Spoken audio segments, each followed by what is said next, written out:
It was an explosive combination of comic book action and edgy adult satire. Released in 1987, RoboCop reinvented the science fiction genre with its bold mixture of action, emotion, and humor. I like it!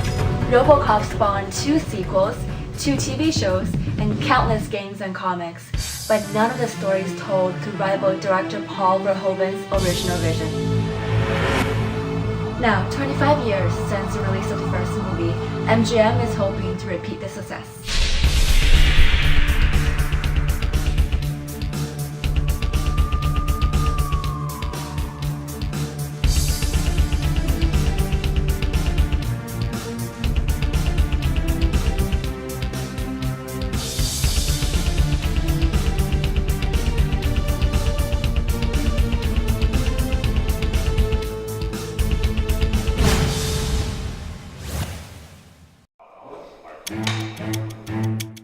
On September the 24th, 2012, shooting finally began on the much-anticipated RoboCop remake, almost 7 years after it was first announced by Sony Pictures way back in 2005.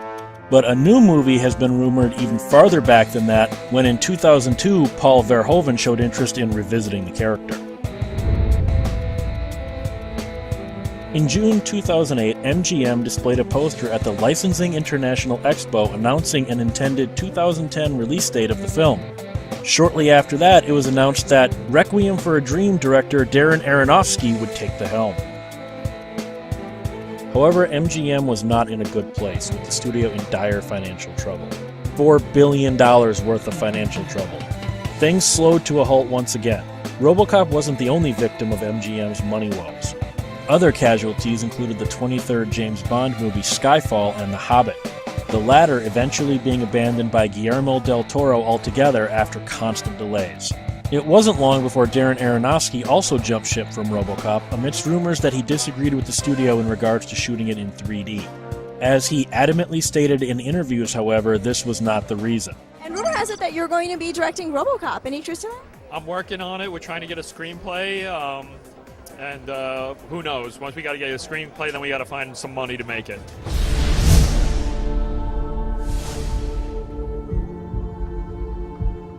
Aronofsky's vision would supposedly have had a more real approach with less use of the digital medium.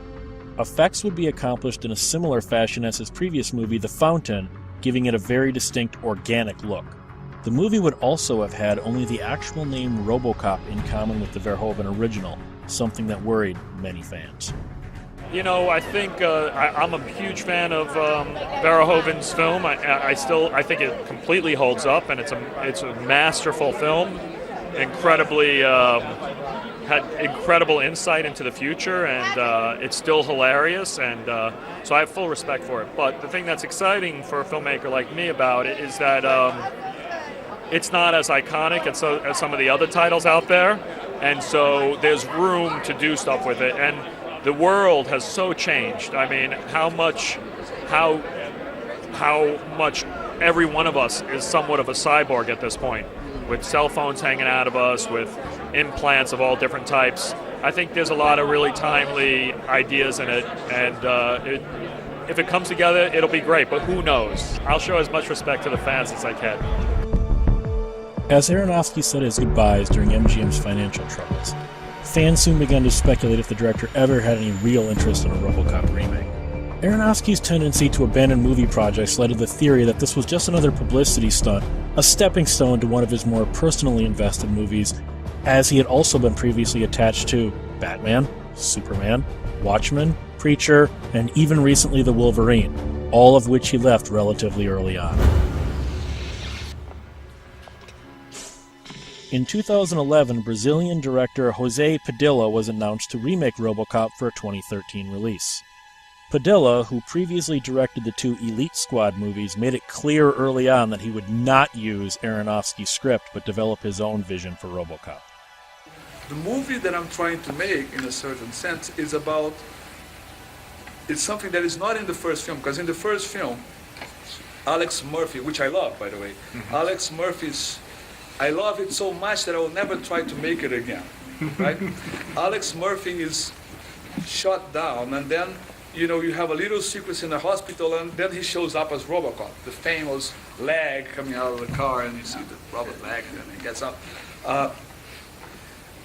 You don't see how RoboCop is made. So that's what my movie sort of is about. How do you get a person and really make something work with the science that is available now? It must be really difficult to redo RoboCop, I think, because I think the fact that we didn't have all the means, and money-wise it was only done for $13 million, 1-3, so made us extremely creative and inventive. And I think that is really what you feel in the movie. It's like going where people have not been going, and how you would do that now, then you would go into all the digital world, and I'm not so sure that that would improve the soul of the movie, you know? RoboCop was not the first Verhoeven movie to get the remake treatment. Total Recall, what many consider the spiritual sequel to RoboCop, was released in 1990 and remade in 2012.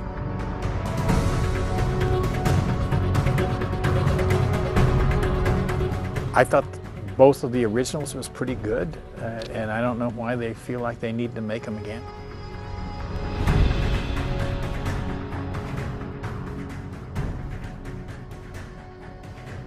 But what about Paul Verhoeven's interest in making a sequel all the way back in 2002? During a 20th anniversary interview, he revealed that his take on the new movie would have RoboCop put back online after many years in cold storage.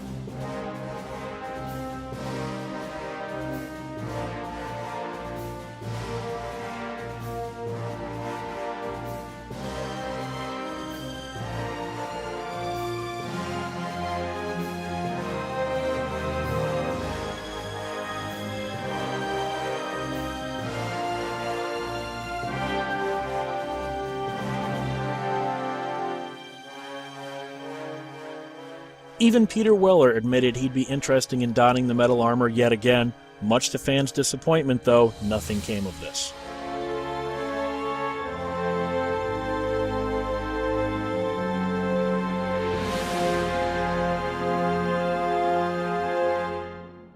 When we return, a new actor faces the challenges of the robo-suit. Yeah, I was, walking around like a little mini RoboCop when I was a kid, and so I've been practicing my movement for a long time. Next on RoboCop Redux.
Would you like to know more?